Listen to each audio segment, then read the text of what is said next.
Welcome to The Late Show. I'm your host, Stephen Colbert. And I just want to start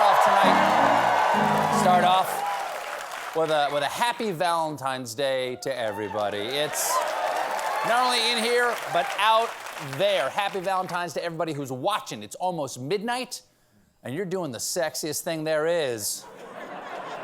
You're watching TV. Let's set the mood.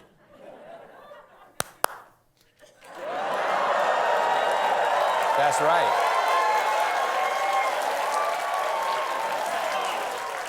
That's right, I have a clapper. Pretty daring idea for a show with a live audience. So, how's it going out there? Looks like you're having a great night. Just know I'm rooting for both of you. Wait a second, all three of you. Hey, don't mind me, I'll just be over here doing my thing. A long monologue. And maybe later, if we're lucky, some Toyota commercials. And I got 400 people in this room with me who just like to watch.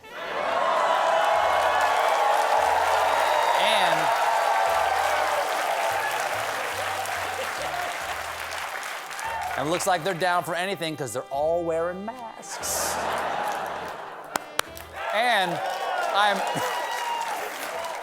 Okay, that was for the clapper. And I'm happy to help because America could use a little help in the seduction department right now. Because according to new research, Americans are at a 30-year low for sex. And again, no judgment, whatever doesn't float your boat. I'm not gonna kink shame the jigsaw puzzle, breathe right strip, lights out by 9 p.m. lifestyle. Because Americans are truly over the hump. In fact, 26% of American adults didn't have sex once over the past year, according to the 2021 General Social Survey. Though the poll does have a margin of error of plus or minus a stranger is calling me with questions about what I do with my junk. The survey found that the number of married couples who had sex less than once a month doubled between 1989 and today, leading researchers to conclude the 1980s really were better for sex. Well, of course they were. We have way better TV now. These days, you gotta stay up to watch 3 episodes of Station 11 and then pass out at midnight. Back then, it was Alf at 8, then it was straight to Bone Town till Carson came on. But for those of you who are looking to spark things up this year in honor of Valentine's Day, Taco Bell has announced it will give out a free Flamin' Hot Cool Ranch Doritos Locos Taco. That's tasty. That's tasty. Ed, that could be the beginning of a great love story. Oh, how did we meet? Well, we locked eyes in line for the same single-stall bathroom. It's...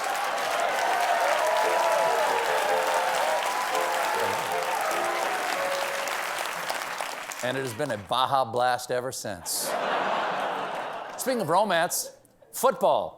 Yesterday, the LA Rams won the men's Super Bowl, defeating the Cincinnati Bengals 23-20. Here's the post-victory interview with the Rams QB. Very excited. Very excited. He's going to Disney. Everybody's still talking about the amazing halftime show starring Dr. Dre and Snoop Dogg. Did you catch it? Yes. Fantastic. 2 legends of hardcore gangster rap, or as the kids call him today, Martha Stewart's friend and the headphones guy. But as always, the star of the game was the commercials, and this year a ton of them were pushing crypto. There was a floating QR code for Coinbase, Larry David selling something called FTX, and LeBron James advising his younger self to learn more about crypto.com. If he really wants to look out for young LeBron, tell him to avoid Space Jam 2. I know we have a difference of opinion. According to experts, Super Bowl Monday is one of the least productive work days. I was going to do a joke on that, but no one came up with one.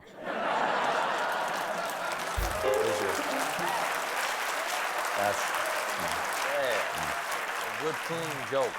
But that queasy feeling might not be from the queso you ate last night. It could be because U.S. officials are warning that Putin could invade Ukraine at any time. That's not the kind of will he or won't he that I look forward to on Valentine's Day. I invade you. I invade you not. I invade you. I invade you not. Feed this flower some sushi. American officials speculated the invasion would begin on Wednesday, and today that motion appeared to be seconded by Ukrainian president and man who just remembered he has a pudding cup in his lunch, Volodymyr Zelensky. In a speech, Zelensky said, "We are told that February 16th will be the day of the attack." What? You were supposed to warn us, Punxsutawney Phil! Why did we listen to Groundhog Predictor? People freaked out to hear the president of Ukraine say that, so one of Zelensky's aides came out and said the comment was sarcastic. Okay, as a semi-professional joke teller, let me just say to President Zelensky, if you have to tell everybody that you were just being sarcastic, you're doing a great job. Really good.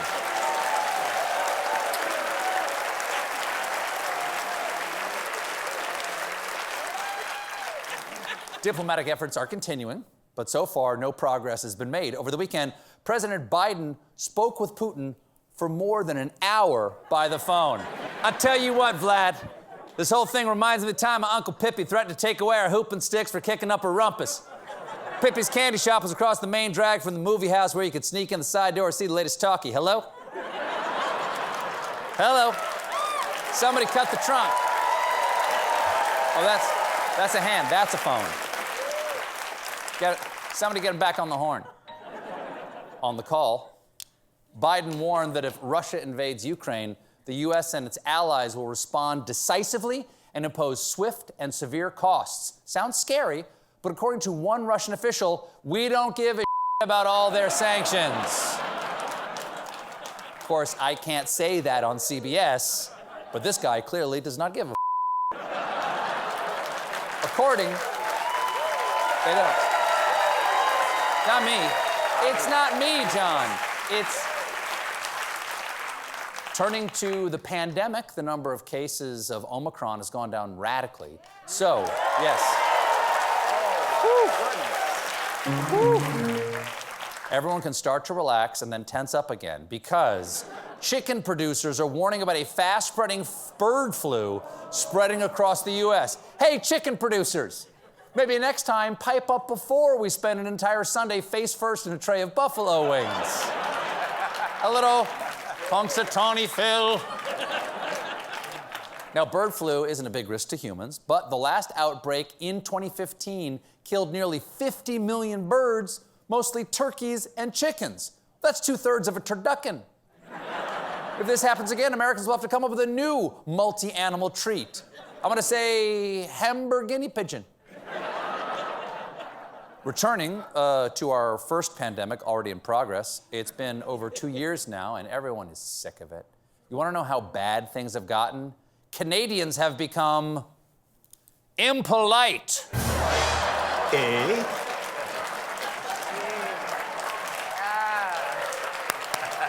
For the last week, Canadian truckers have been blockading the Ambassador Bridge, which links Windsor, Ontario, and Detroit. That means for a week now, people couldn't go between two places they didn't want to go. The blockade. Have you been to Windsor? You been to Windsor? No, Windsor.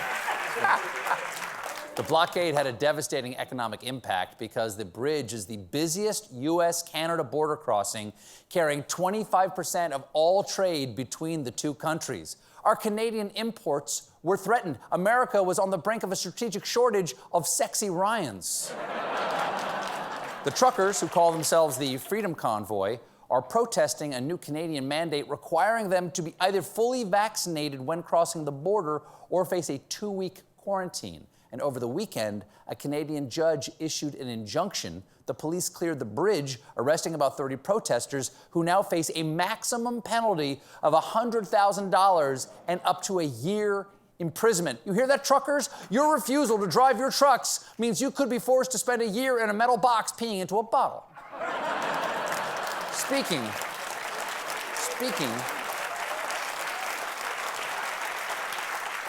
Speaking of people who should be in jail, Georgia Congresswoman and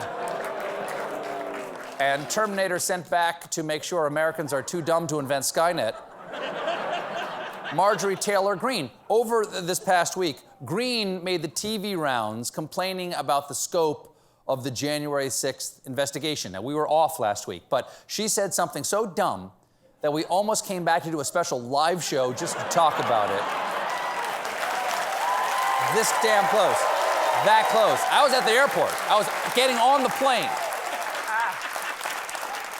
Here's what she said.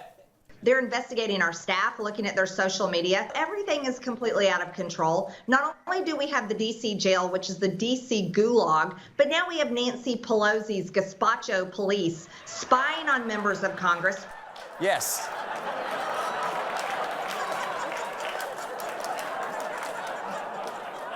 The Gazpacho police. Cup of Gerbil soup. Top Rommel, Lenny Beefenstock. All portrayed in the classic movie, Schindler's Bisque. We got a great show for you tonight. My guests are Jeffrey Wright and Alex Borstein, but when we return, the hot new trend in making babies, y'all.